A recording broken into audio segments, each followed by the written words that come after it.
안녕하세요. 안녕하세요. 네, 어떤 종목 궁금하세요? 삼성 바이오로직스요. 네, 매수가 어떻게 되세요?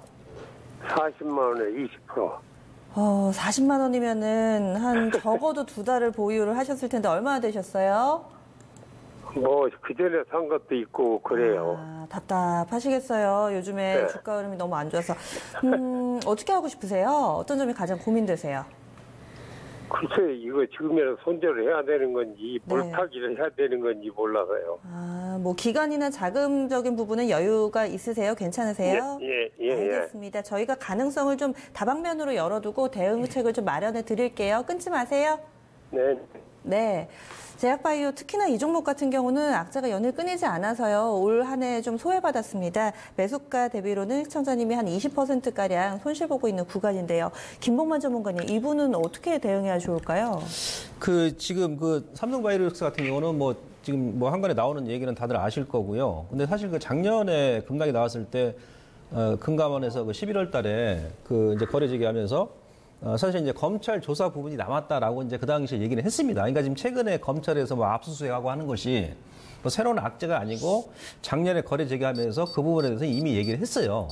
예, 그래서 작년에도 제가 이제 급등 나왔을 때 아마 여기 전화 주신 그 시청자님들한테 제가 우선은 매도를 하시라고 제가 말씀드렸습니다. 반등 나올 때. 예, 예상대로 지금 거의 한 4개월 동안 조정이 나오고 있는데 좀 이렇게 보자는 얘기예요.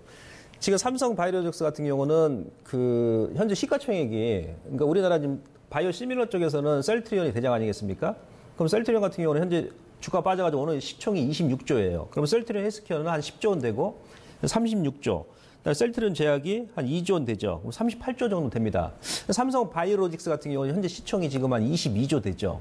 그래서 저는 이제 장기적으로 봤을 때는 삼성 바이오로직스가 셀트리온보다 못할 게 없다는 얘기예요. 예. 그리고 일본의 다케다 같은 경우도 일본 같은 경우는 대학 바이오 쪽 1위가 이제 다케다 제약공업인데요. 시가총액이 지금 한 50조 가까이 됩니다.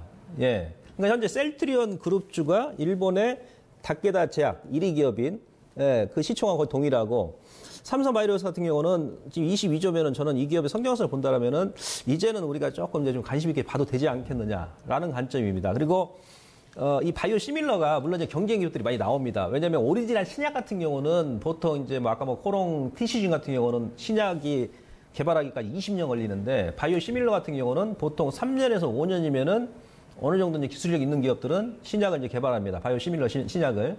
그다음에 개발 비용도 오리지널 신약 같은 경우는 수조 단위가 들어가는데 시밀러 쪽, 바이오 시밀러 쪽은 3천억에서 5천억 정도. 그러다 보니까 이제 선진국 같은 경우도 중국도 마찬가지지만은 이제 경쟁 기업들이 국내에서도 많이 생기는 거예요. 그래서 이제 시장은 약간 경쟁 기업이 생기면서 좀 축소는 될 수 있습니다만은 아직은 괜찮다는 얘기예요. 왜 그래요?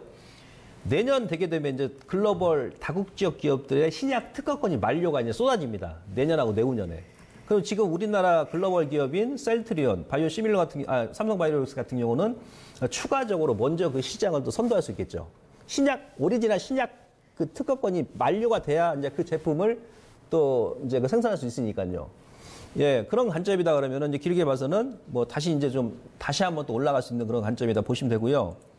차트 보시면, 이제 기술주 이런 겁니다. 저는 이제 개인적으로 신라젠, 그 다음에 삼성바이오로직스 작년에 이제 털렸고, 그 다음에 이번에 전체적으로 또 지난주까지 감사 보고서 때문에 제약바이오가 좀 말이 많았는데, 그것도 이미 다 지나갔다는 얘기예요. 어느 정도 악재는 지나갔다는 얘기죠. 그러고 나서 반등이 나올 때는 또 급하게 나옵니다. 제약바이오가. 원래 그렇습니다. 그래서 투자 포인트는 변동성이 심하다라고 제가 말씀드렸습니다만은 우선은 직전 고점이에요. 직전 고점. 그러니까 지금 지난번에 이 갭도 메꿨고요. 전저점까지 밀지는 모르겠는데 여기서 한 번 더 민다 하더라도 그때는 이제 홀딩 해버리세요. 손절하지 마시고.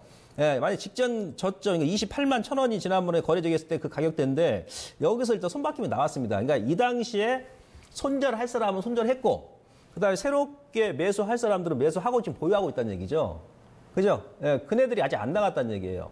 그래서 이번에 만약 검찰 조사건이 어느 정도 마무리되고 그다음에 이제 코스닥의 감사 보고서도 이제 그런 문제도 한간에 노이즈가 많이 심했는데 제약바이오 쪽에 그런 부분도 지금 안정화 되면 그때 이제 반등이 나올 거예요. 반등 나왔을 때는 이 40만 원 초반 구간이 사신 가격대입니다. 거기 상당히 강한 저항 구간이에요. 그러니까 거기서 한번 끊었다가 반이라도 그 다음에 다시 한번 매수를 하시는 겁니다. 이해되시겠습니까? 예. 그러니까 선생님께서 사신 가격대 정도까지 분명히 반등 준다 보거든요. 왜냐하면 예. 이런 대표 기업들은 우리나라 그러니까 글로벌 경쟁 기업들의 시가총액 같이 비교를 하는 거예요. 삼성 바이오로스만 보는 게 아니고 중국의 항서제약, 예? 뭐 미국의 뭐 관련 기업들의 시총을 비교해가지고 이 정도면 삼성 바이오로스도 저평가다 이렇게 나오는 거죠. 예, 그래서 일단 홀딩하시고 반등 시에 한 40만 원 윗선으로 줄 때 그때 일단 비중을 좀 축소하는 전략을 말씀드리도록 하겠습니다. 근데 그 검찰 그 저가 어떻게 날지 그게 제일 궁금해요. 그 부분은 저희도 알 수가 없죠. 근데 대략 어떻게 장애성 어떻게 그러니까 제가 보고 봐서는 크게 문제는 없을 것이라는 얘기예요. 그리고 원래 그 삼성 바이오로스 같은 경우도 상장하기 전에, 예? 예, 상장하기 전에 원래 그 나스닥에 상장하려고 그러지 않습니까? 나스닥이 원래 상장을 하려고 했었는데, 예? 그때 이제 정부에서, 그 당시 정부에서 이제 국내에 상장하라고 이제 강요를 좀 없잖아요. 했잖아요. 원래 그 미국 나스닥에 상장했으면 이런 문제가 없었을 텐데. 그죠?